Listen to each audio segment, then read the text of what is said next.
Dê a sua opinião. Após a prisão de Maduro, qual é o futuro da Venezuela? Temos aqui duas opções: transição democrática, instabilidade e caos. Qual é a sua opinião? Participa com a gente. Convido os amigos e amigas também para participar, para acompanhar com a gente aqui tudo no canal de O Tempo. Já dou bom dia também ao nosso colega aqui, que é o mestre em Relações Internacionais e editor de opinião de O Tempo, Fred Duboc. Fred, muito bom dia para você. Vamos lá de novo, hein, Fred? Vamos de novo, né? Bom dia, André. Um bom dia a todos, né? E essa pergunta, né? O que esperar da Venezuela?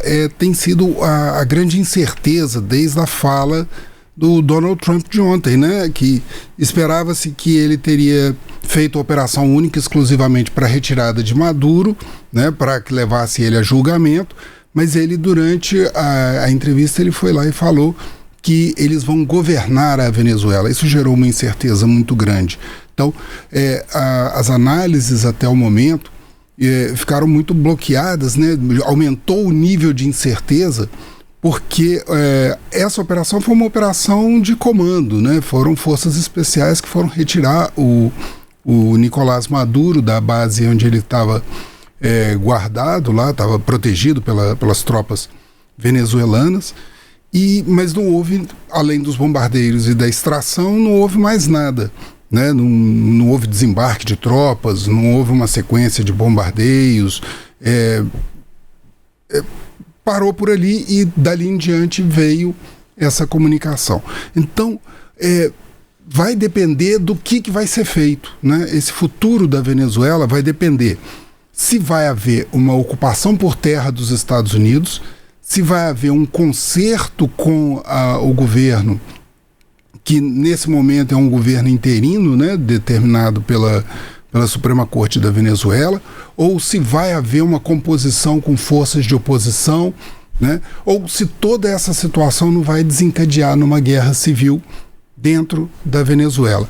Para cada uma dessas situações pode acontecer, há uma possibilidade de futuro para a Venezuela, né?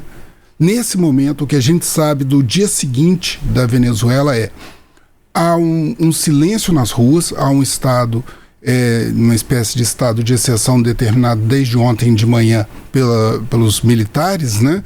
Então houve uma corrida das pessoas aos postos de gasolina e aos mercados para garantir alimentos, combustível, água, e não houve muita movimentação nas ruas durante esse período, né? Há uma expectativa da própria população em relação ao que virá, né, após a saída de Nicolás Maduro do poder.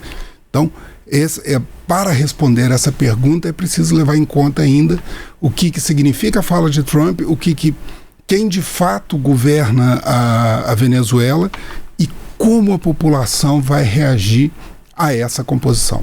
Certo, Fred, vamos dar uma relembrada para você que está nos acompanhando aí, né? Maduro foi preso em Caracas após uma operação relâmpago das forças norte-americanas. Segundo o presidente Donald Trump, como disse o Fred, essa operação durou menos de 1 minuto e foi considerada uma das mais impactantes desde a Segunda Guerra Mundial. Horas depois, o ditador venezuelano desembarcou em Nova York, algemado, sob uma forte escolta, e foi levado para o centro de detenção no Brooklyn, conhecido como prisão dos famosos. A gente está vendo um momento em que Maduro chega ali aos Estados Unidos, né? Descendo do avião, muito escuro, mas está sendo acompanhado ali. Ele que estava algemado, chegou algemado, Fred, uma agressividade, vamos dizer assim, né? Quer dizer, ele chegou já com um preso mesmo, prisioneiro algemado e todo cercado por muita gente. Sim, você leva em conta duas coisas. Primeiro, todos esses presos imigrantes, eles estão sendo transportados dessa forma, é um procedimento de segurança. Mas, por outro lado, também você cria isso que nós estamos vendo aí, uma imagem simbólica para você vender um discurso de superioridade, de que o comandante em chefe cumpriu a sua missão, né? Então, você lembra das imagens de Gaddafi quando ele foi morto, você lembra as imagens da captura de Saddam Hussein, a gente não tem imagens de Osama Bin Laden, mas é um tipo da imagem que você mostra, está aqui, missão cumprida, nós capturamos o ditador e ele está isolado e está sob nosso poder.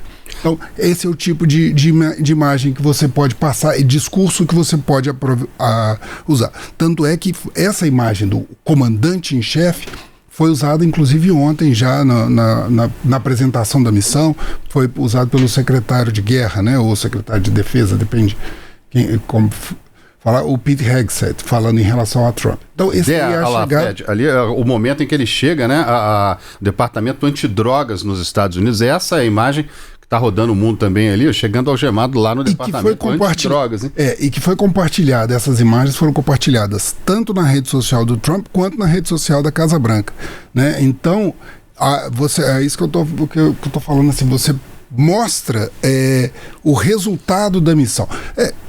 O Donald Trump, ele exagera um pouco nas expressões, né? A maior operação, coisa de televisão, ele gosta essa de imagem, questão, né, de que foi uma operação de 1 minuto foi um reducionismo bastante exagerado. Ou seja, depois que estava tudo pronto, tudo ok, 1 minuto foi o tempo, olha, conseguimos pegar ele em 1 minuto. Não, em 1 minuto é o tempo. Se você considerar o tempo que você levou para ele correr até a tal da porta de aço que Donald Trump falou, pode ser 1 minuto. Mas a operação foi uma operação bastante complexa. Ele não chegou a conseguir entrar, não tinha um cômodo lá mais... A informação é que ele foi pego pelas forças Delta quando ele estava na cama, né? Até o momento parece que era Forte Tiuna, em Caracas, que ele estava. Havia uma sala de emergência, um bunker onde ele entraria, protegido por portas de aço, mas ele estava dormindo. Essas tropas especiais desceram. Você tem equipamentos justamente para lidar com isso. Esse tipo de tropa usa explosivos, usa arietes, né? Arietes são aquelas massas de ferro que a gente costuma ver basicamente nas operações urbanas de policiais, né? Para arrombar portas. Mas essa operação, eles chegaram de helicóptero, né? 2 tipos de helicópteros diferentes, o MH-60 Seahawk, que o Brasil até tem um parecido com ele, né? Que é o Black Hawk, que o Exército Brasileiro usa, e um outro de maior capacidade, o que tem 2 rotores, que é o Chinook MH-46. Eles desceram nessa base, rapidamente se deslocaram para o local.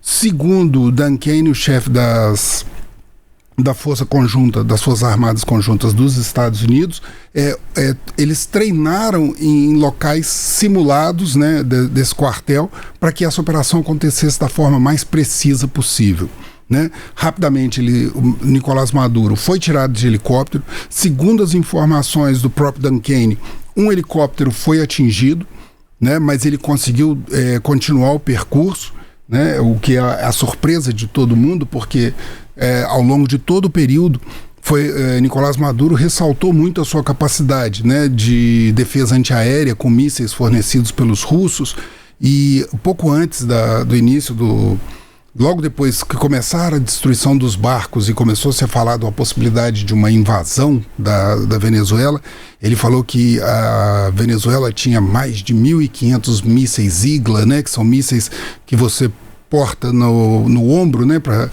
eles são chamados mísseis portáteis antiaéreos, orientados por calor para curto alcance, mas de altíssima velocidade. Então, nenhum desses parece ter sido muito efetivo para a proteção do espaço aéreo venezuelano. Então, eles retiraram o Nicolás Maduro dessa base, levaram para o navio de apoio a desembarque Iwo Jima, né, que é capaz de receber aeronaves, tanto helicópteros como aviões de pouso e decolagem vertical.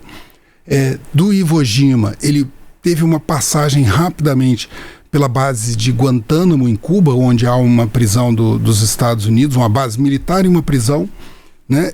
Mas foi uma espécie de uma etapa, né? Uma escala, e depois ele foi levado... Quando a gente vê aquela imagem escura dele descendo do avião... Eu falei que é no aeroporto, mas parece que é. Não, é uma base aérea da Guarda Nacional, a base aérea de Stewart, em Nova York. e dali ele foi levado de helicóptero para o Centro de Detenção Metropolitano de Brooklyn. Essa daí é a base da Guarda Nacional de Stewart, né, em Nova York. A ideia foi realmente que ele pisasse em solo americano já na região, né, próxima região onde ele vai ser julgado, que é pelo Distrito Sul de Nova York, né, que desde 2020 tem ações judiciais contra Nicolás Maduro. Então, ele foi levado para o centro de detenção, passou já essa primeira noite lá no centro de detenção, como você falou ali, foi cercado assim, de muitos agentes do DEA, né, FBI. Segundo as informações, havia agentes policiais durante a operação justamente... De olhos vendados, inclusive, né, Fred? Ali você vê que é um procedimento que você coloca um fone auricular, que ali ele não está escutando música, não. Ele está isolado de som. Você tira a dimensão espacial do prisioneiro ali. A ideia é que ele não tenha controle de para onde ele está indo. Aumenta. Você tem duas funções para isso. Primeiro, você desorienta a pessoa, então facilita com que ela fique submetida ao seu controle, né? Porque se você não tem visão, você não tem audição, você não tem mobilidade, você fica mais fragilizado, você perde o seu senso espacial, fica mais fácil para os policiais controlarem. Do ponto de vista humanitário, é complicado de defender. Complicado. Né? Você desarma a pessoa, não é que você desarma, você neutraliza, entre aspas, a pessoa. Eu acho que você vai um pouco além, mas é o procedimento padrão nesses casos e infelizmente nós temos visto isso inclusive com imigrantes, né? A segunda função, só para completar, é que exatamente ele fica mais fácil de controle, e segundo, ele perde a noção de para onde ele está indo, etc. Então dificulta, no caso dele conseguir fugir, saber para onde fugir. Mas é basicamente isso, essa composição. E a terceira função é aquela que eu já falei. Você tira uma foto como essa, que estampa todos os jornais, os sites, você circula isso em redes sociais, você coloca no alto da sua página de internet para falar o quanto você foi eficiente na missão de destituir o seu inimigo. Né? Então Donald Trump havia falado que o tempo de Maduro no poder havia acabado, e ele tem essa imagem, tem essa situação para ele poder mostrar para o mundo que ele cumpre a palavra dele, que as ameaças dele são críveis e que se ele ameaçar, ele vai cumprir.